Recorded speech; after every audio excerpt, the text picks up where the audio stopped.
एक ना नवरा बायको असतात. तर बायको आहे ना किचनच्या सिंकमध्ये भांडी घासत असते. तर किचनचं जो नळाचं जे पाणी असतं थोडंसं असं मागच्या साईडला पडत असतं, म्हणजे असं झुकावं लागतं आणि भांडी घासावी लागतं. तर या पोझिशनमध्ये कंटिन्यू राहून तिची कंबर दुखते, ऑब्व्हियस कोणाची पण दुखते.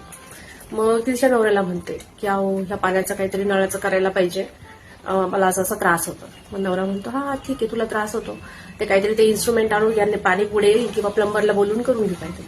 हा ठीक आहे, ती भांडी वगैरे घासते, सगळं तिचं होईल. मग अशीच एक दुसरी बायको असते, ती किचनमध्ये सेम काम करत असते, तिचा पण सेम प्रॉब्लेम असतो. मग ती पण तिच्या नवऱ्याला सांगते की अहो असंच आहे, माझी कंबर दुखते. पण त्या घरात सासू नावाचा प्राणी असतो.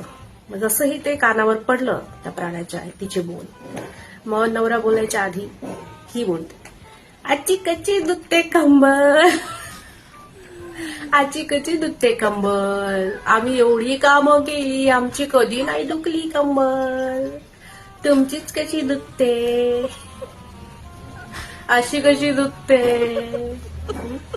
आम्ही ढिगभर कामं केली, आम्ही याव केलं होतं त्याव आमची नाही कंबर दुखली कधी, आम्ही नाही म्हणलं कधी असं, कशाला पाहिजे इथे र.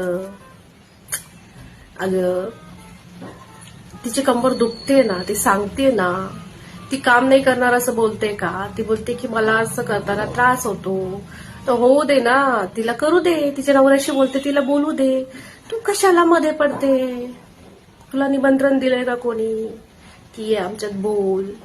नको बोलू, ऐकून ना ऐकल्यासारखं कर, शांत बस. तू असशील लोखंडाची बनलेली, तुझं नसेल दुखलं, तिचं दुखतंय ना, तिची कंबर दुखते ना, तिला करू दे ना काय करायचं, नवरा बायकोला ठरवू दे ना काय करायचं ते. तू कशाला लगेच मध्ये बोलते? नाही तर तू कर, जाऊ काम तू घे, तू कर, असं करून दाखव. हे बघ मी भांडे घासते पण माझी आता कंबर नाही दुखत आहे, बघ मी अशी झुकून भांडे घासते, मग तरी पण माझी कंबर नाही दुखत आहे. असं करून करून भांडे घासून टाक, तुझी कंबर नाही दुखत, दुखणार नाही तुझी कंबर, बिलकुल नाही.